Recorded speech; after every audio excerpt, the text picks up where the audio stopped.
Mes chers amis, bonjour.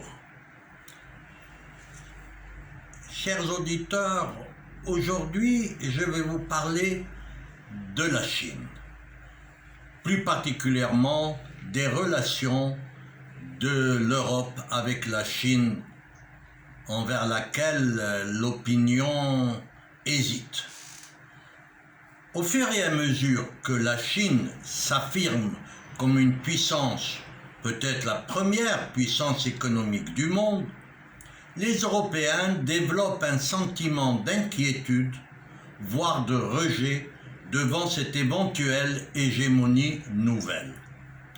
La crise sanitaire avec le coronavirus a nourri une méfiance critique à l'égard de ce pays d'où est partie l'épidémie. Qu'en est-il vraiment ?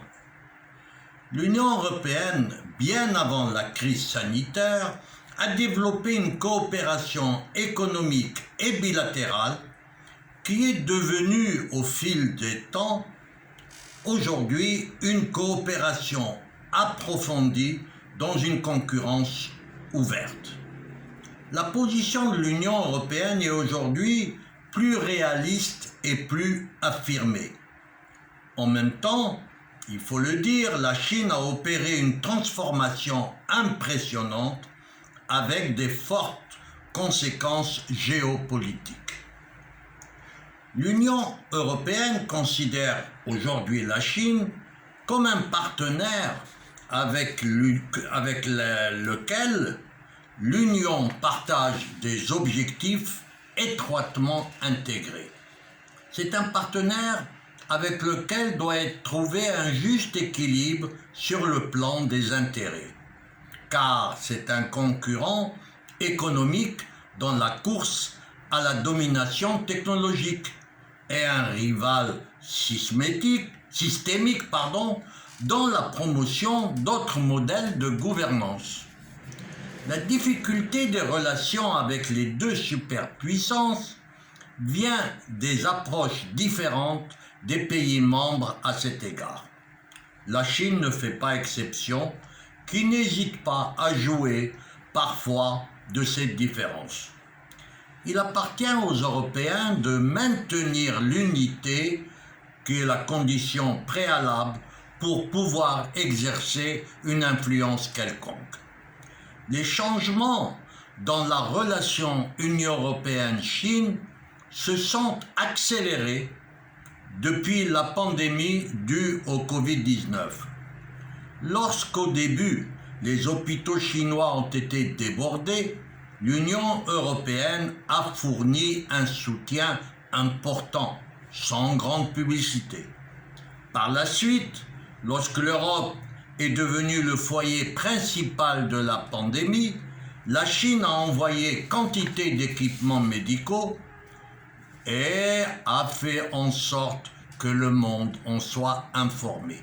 Mais l'essentiel a été le soutien mutuel et la solidarité internationale constatée sur le terrain de la crise sanitaire.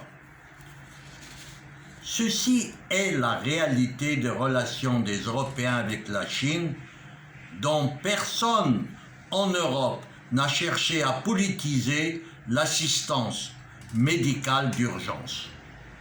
La crise mondiale actuelle a exigé une réponse mondiale qui s'apparente aujourd'hui à un slogan.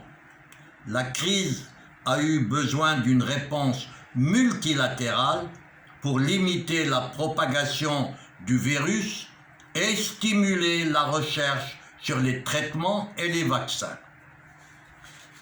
Faire face à la situation difficile rencontrée par les pays en voie de développement va être une tâche ardue où il faudra compter avec l'aide de la Chine.